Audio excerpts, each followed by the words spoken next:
As decisões informadas começam aqui. Apoie o jornalismo independente e garanta acesso aos artigos de opinião exclusiva. A verdade não tem preço, mas as notícias que dão forma aos seus hábitos de leitura, sim. Agora, com 20€ de desconto. Assine em observador.pt.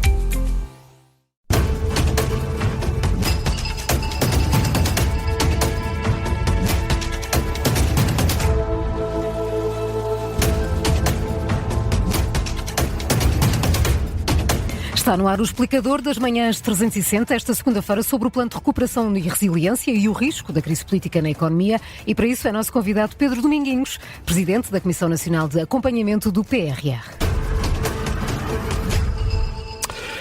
Muito bom dia, Pedro Dominguinhos, bem-vindo a este explicador. Olá, bom dia. Bom dia. Esta situação não é nova, não é a primeira vez desde o lançamento do PRR, há 4 anos que cai um governo a meio de mandato. Tendo em conta até essas experiências passadas, qual é o impacto previsível na execução deste pacote de fundos? Bom dia, antes de mais, muito obrigado pelo convite. Na realidade é o 4º governo que vamos ter na implementação do PRR e, portanto, é a 3ª vez que temos uma mudança de governo. Neste momento, 90% dos investimentos estão contratualizados. Isso significa que sabemos para onde vai esse dinheiro. Exatamente, e portanto o que significa que os contratos estão assinados, a maior parte desses investimentos estão a ser neste momento implementados e não há razões de maior para que exista qualquer atraso na sua concretização. Eu disse a semana passada, aquilo que tem que existir é uma preocupação das diferentes entidades para continuarem a avaliar os pedidos de pagamento, a serem céleres e também para as diferentes entidades, os beneficiários finais que estão no terreno, continuarem a executar esses mesmos investimentos. Ou seja, não é pela queda do governo e pelas novas eleições que as situações se vão agudizar e, portanto, os riscos permanecem semelhantes àqueles que já existiam. Há, na realidade, um outro conjunto de decisões que têm que ser tomadas e que carecem de alguma, eu diria, celeridade. Neste momento está em avaliação a reprogramação do PRR que Portugal submeteu a Bruxelas no dia 1 de fevereiro. E, portanto, a Comissão Europeia está a fazer essa avaliação. Isso significa que, de acordo com os prazos, no princípio de abril nós deveríamos ter ou devemos ter uma resposta e nessa reprogramação há um conjunto significativo de novos investimentos que Portugal submeteu para substituir também aqueles outros que foram retirados por manifesta impossibilidade de cumprimento das metas e dos marcos. E, portanto, esses investimentos têm que ser preparados para, assim que a reprogramação for aprovada, possam ser lançados os avisos para que depois essas mesmas entidades os submetam a uma competição para que os beneficiários finais se possam candidatar. Cabem os concursos públicos, mas o Pedro Dominguinhos já manifestou alguma preocupação? Peço desculpa, não são concursos públicos. Já lá iria aos concursos públicos. Repare, há novos investimentos, dou-lhe 2 ou 3 exemplos. Novos autocarros elétricos, inteligência artificial. Isso são concursos que têm que ser preparados pelos beneficiários intermediários para depois as empresas, por exemplo, na inteligência artificial... E que intermediários são esses, Pedro Dominguinhos? Nesse caso concreto é o IAPMEI ou pode ser o Fundamental e, portanto, são entidades que já têm experiência na concretização de investimentos atualmente e que devem preparar os avisos para que assim que a reprogramação for aprovada, possam ser lançadas, porque depois só faltará... Já manifestou alguma preocupação que possa haver algum atraso na resposta logo quando Bruxelas dê luz verde a esta reprogramação? Continua preocupado que isso possa acontecer? Daí o meu alerta para que todos esses trabalhos preparatórios se possam começar desde já a realizar para que durante o mês de abril muitos desses concursos possam ser lançados, porque a partir do momento em que a reprogramação está aprovada é o Estado português que se compromete com a Comissão Europeia para executar esses investimentos e, portanto, passa a ser uma decisão corrente, de gestão corrente, e o Sr. Presidente da República teve a oportunidade de dizer ainda este fim de semana, à semelhança do que já disse anteriormente, que apoiará todas as medidas que tenham que ser tomadas do ponto de vista legislativo. Esse é um dos pontos, Pedro Dominguinhos, porque há decisões que são ao nível do Governo, mas a partir do momento em que o Governo decide, são os serviços já abaixo desse nível de decisão que são responsáveis por fazer andar as coisas. Estas decisões desta reprogramação já estão tomadas ao nível do Governo e já passaram para os serviços logo abaixo, ou ainda requer algum tipo de decisão do Conselho de Ministros? Neste momento, a maior parte das decisões estão a ser negociadas com a Comissão Europeia. Quando a reprogramação for apoiada, imagine, há alguma regulamentação, há alguma orientação do ponto de vista de portarias ou de decreto-leis que podem ser necessários concretizar para operacionalizar esses investimentos, sobretudo o nível de apoio. E aí é uma decisão corrente, porque já foi pré-negociada com Bruxelas. Portanto, isso ocorreu nas duas mudanças de governo anteriores e isso não causou, eu diria, grande celeuma, nem grande preocupação na concretização desses mesmos investimentos. Por isso é que eu, em nome da Comissão de Acompanhamento, tenho vindo a alertar para que nós preparemos todos estes avisos para serem concretizados no mais curto espaço de tempo, porque se estivermos à espera que o novo governo tome posse, a situação agudiza-se de forma muito significativa, porque só depois de junho é que nós teremos a possibilidade de o fazer e muitos desses investimentos, em alguns casos, ainda carecem de concursos que são competitivos, carecem de depois projetos de contratação pública que irão naturalmente atrasar todo este processo. E que levam tempo. O Pedro Dominguinhos começou ao início desta nossa conversa a dizer que 90% dos fundos já estavam contratualizados. Mas quando nós olharmos para os fundos que já chegaram aos beneficiários finais, isto é, às empresas ou entidades públicas que vão na prática fazer o investimento apoiado, estamos a falar de que percentagem? Estamos a falar na ordem são cerca de quase 7 mil milhões de euros, portanto um bocadinho menos de um terço do dinheiro que já chegou aos beneficiários finais, estando neste momento quase 2 mil milhões em trânsito e portanto que chegaremos aí por volta dos 40% quando este dinheiro for naturalmente transferido para os beneficiários finais. E é uma meta satisfatória, é um resultado satisfatório até o momento, é dentro do expectável? É assim, em termos de pagamentos, nós estamos vindo a dizer que podíamos estar mais adiantados, até porque a nossa experiência no terreno demonstra que a execução física feita pelas diferentes entidades é superior àquilo que é a execução financeira reportada. Eu, na sexta-feira passada, estive em visitas a uma agenda de mobilizadora, a Route 25, no âmbito da mobilidade sustentável, liderada pela Capgemini Engineering, e aquilo que me apercebi é que os investimentos que são feitos, só para dar um exemplo, devem rondar os 60% a 65% do ponto de vista físico e a execução financeira e o dinheiro recebido ronda os 35%. E, portanto, há aqui um avanço no investimento face ao reporte financeiro que, neste momento, está concretizado pelas diferentes entidades. E isso tem vários tipos de explicações. Por um lado, há uma opção das entidades de reportarem no menor número de vezes do que aqueles que podem, porque o trabalho administrativo é significativo. Dou-lhe um exemplo: em vez de reportarem 4 pedidos de pagamento nas agendas mobilizadoras, reportam apenas 2 por ano.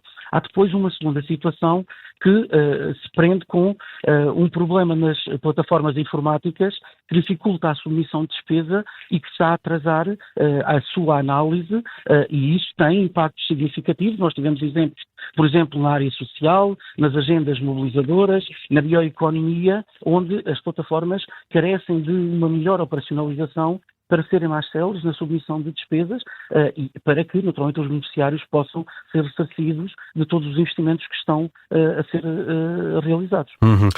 O prazo oficial para a execução do PRR é 2026.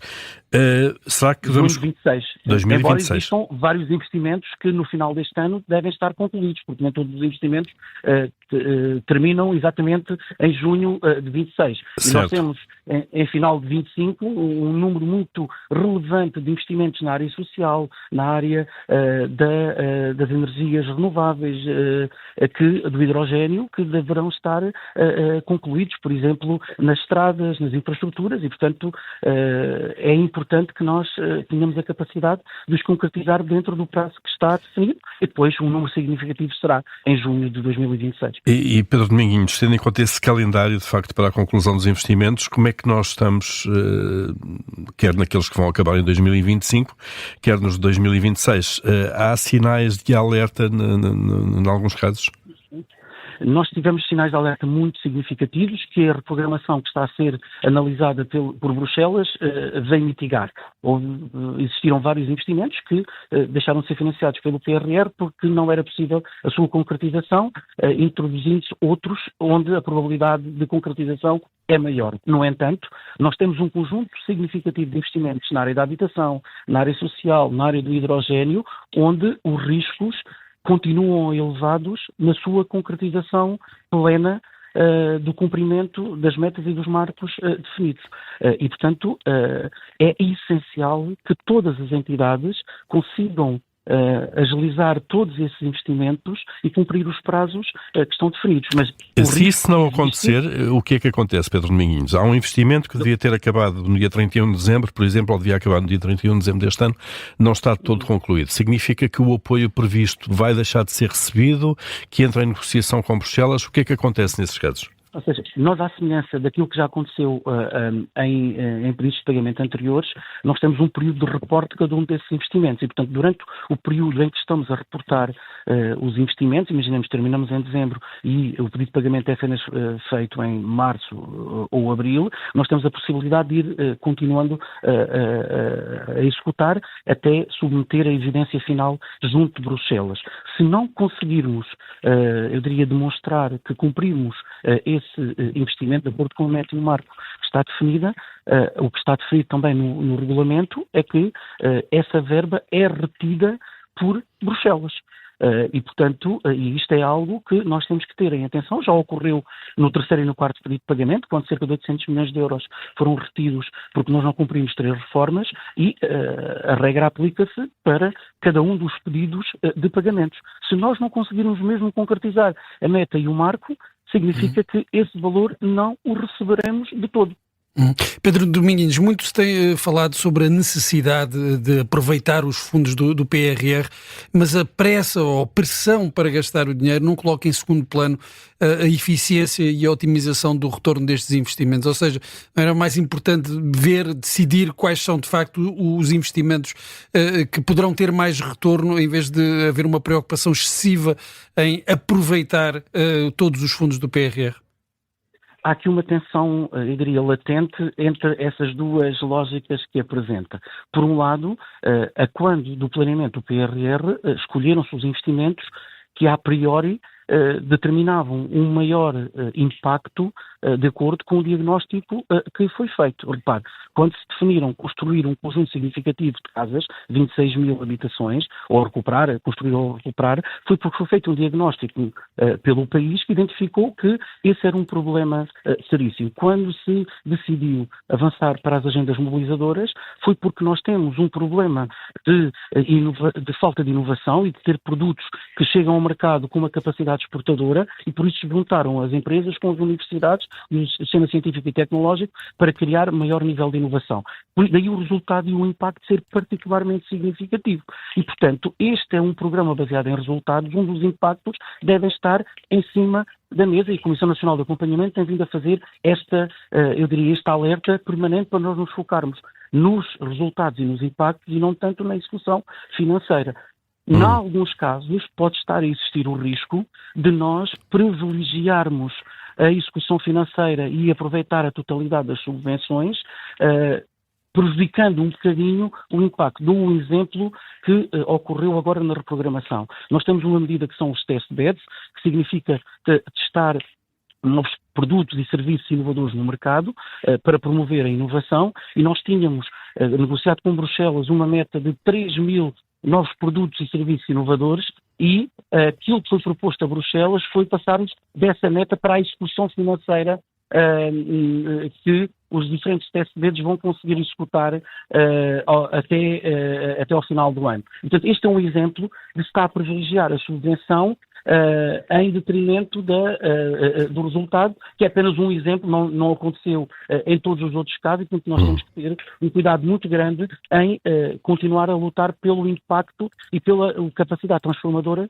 que o PRR poderá ter na nossa economia. O Pedro Dominguinhos já há pouco fez referência a algumas medidas, condições que há para que a União Europeia vá desembolsando as várias tranches. Aliás, criou-se a ideia de que o PRR não tinha condicionalismo, mas tem condicionalismos, obviamente. Não, mas teve logo desde o início. Desde o início. A questão das reformas são particularmente relevantes porque estão ligadas ao semestre europeu e às recomendações que a Comissão Europeia vai fazendo ao longo dos vários semestres e que Portugal tem que cumprir. Repara, a questão da reforma das ordens profissionais ou da simplificação dos benefícios fiscais são exemplos muito claros que estão plasmados no Plano de Recuperação e Resiliência e que Portugal se comprometeu a cumprir com Bruxelas. E dentro dessas condições está a tal reforma da administração pública que está a ser implementada no âmbito do PRR e que está a atrasar, ou já atrasou pelo menos, o desembolso de uma das tranches. Pode ser nesse tipo de medidas, de facto, que esta mudança de governo e estas eleições, mudança de governo será sempre, independentemente do partido que a lidera, que estas eleições antecipadas podem atrapalhar, de facto, o andamento do PRR? Sim, o Sr. Ministro das Finanças, inclusive, teve a oportunidade de dizer que essas medidas que estão a ser concretizadas e que carecem de instrumentos legislativos, até novo governo, ficarão em stand-by. Não é tão problemático porque nós, neste tipo de pagamento que está em análise, que é o 7º, não temos medidas, do ponto de vista legislativo, muito impactantes a esse nível legislativo e, portanto, esses 2 meses e meio, 3 meses, não criam um impacto muito relevante no não cumprimento dessas mesmas reformas. Mas é algo que tem que continuar a ser trabalhado pelos vários serviços e que, naturalmente, é essencial que exista uma assunção clara dos objetivos entre os diferentes partidos. E aqui temos que reconhecer que as mudanças de governo existente, quer dentro do mesmo partido, quer para partidos diferentes, houve um compromisso com aquilo que já estava acordado em termos de PRR, no cumprimento das metas, quer nas reformas, quer nos investimentos, e estou em crer que, naturalmente, isso continuará a existir, independentemente do resultado das eleições que tenhamos no dia 18 de maio. Muito bem. Pedro Dominguinhos é Presidente da Comissão Nacional de Acompanhamento do PRR. Obrigado pela presença neste explicador. Deus. Muito obrigado. Bom dia. Boa semana. Deus, bom dia. Muito obrigado.